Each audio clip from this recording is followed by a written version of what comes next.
Welcome to United Report, your daily hub for all things Manchester United. From breaking news to transfer talk and match updates, we've got every red covered. If you live and breathe United, hit subscribe and join the family. Glory, glory, Man United.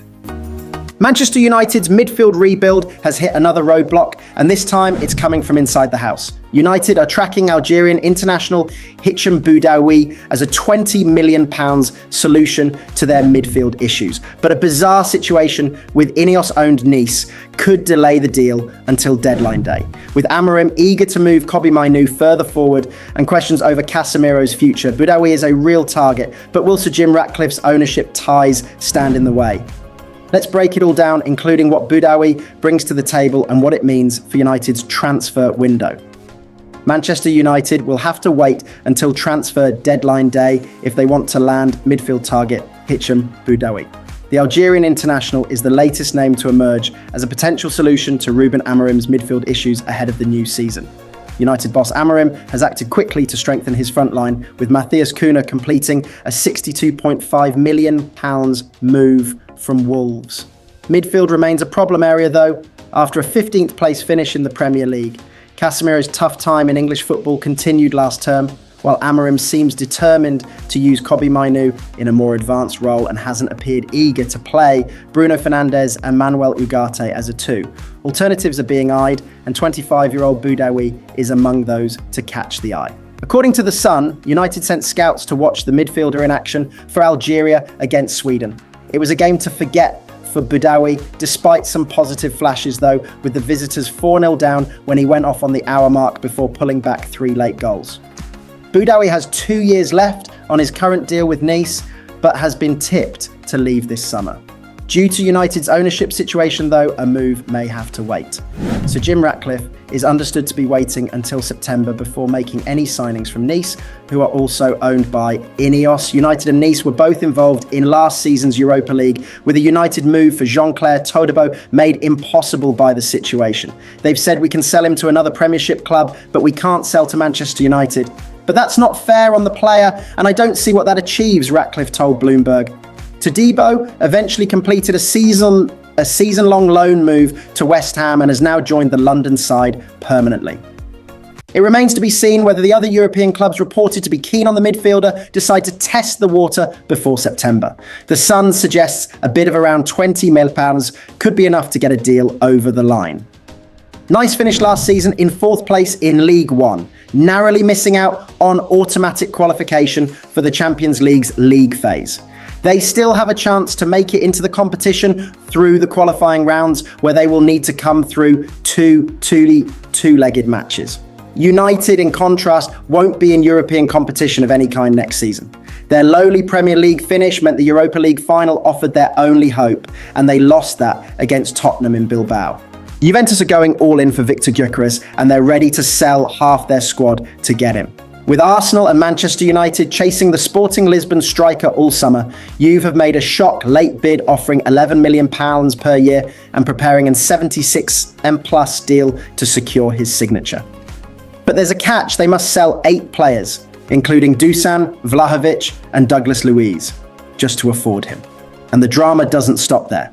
Gyokeres has spoken out, the Sporting president is refusing to budge, and this transfer battle is about to explode.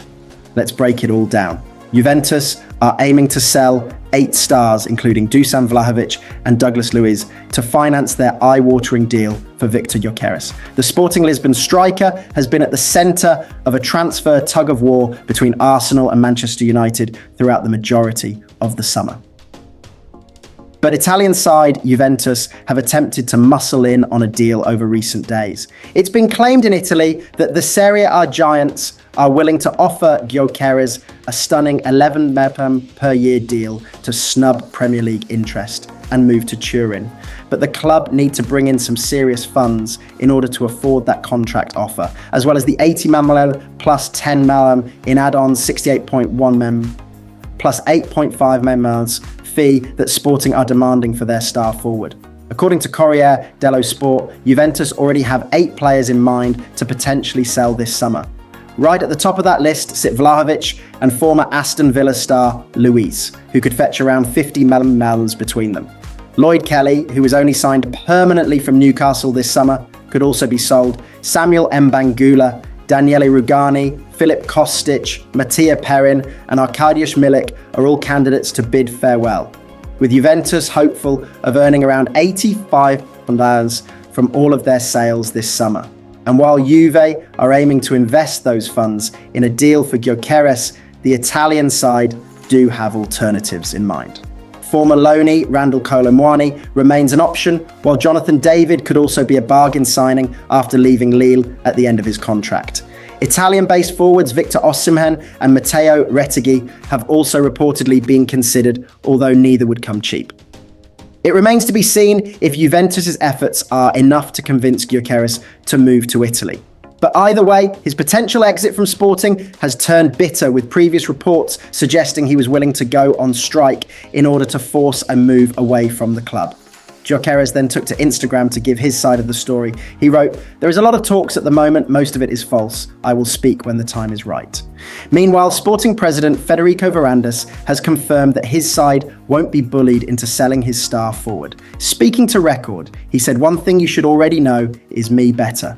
Threats, blackmail and insults don't work with me. I can guarantee that Victor Gyokeres will not leave for 60M plus a 10, 51, 8,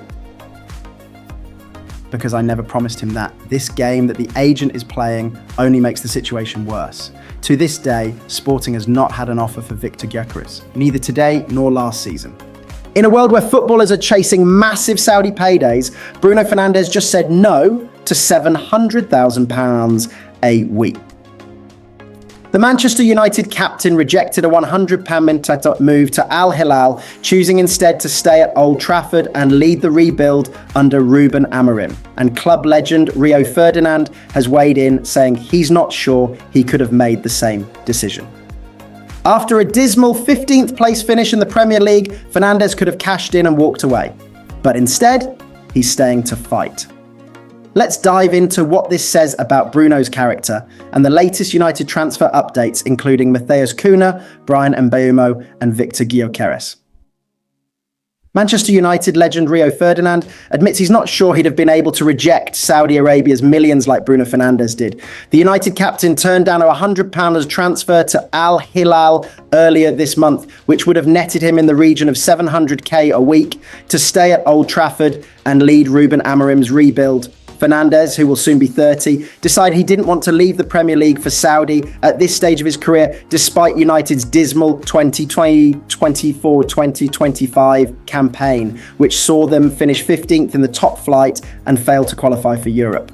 And club legend Ferdinand believes that his decision to snub a move away and continue fighting to get United back where they believe they should be tells fans everything they need to know about their talisman. The one thing it says to me, there's a loyalty, the 46-year-old said, speaking exclusively to Mirror Football.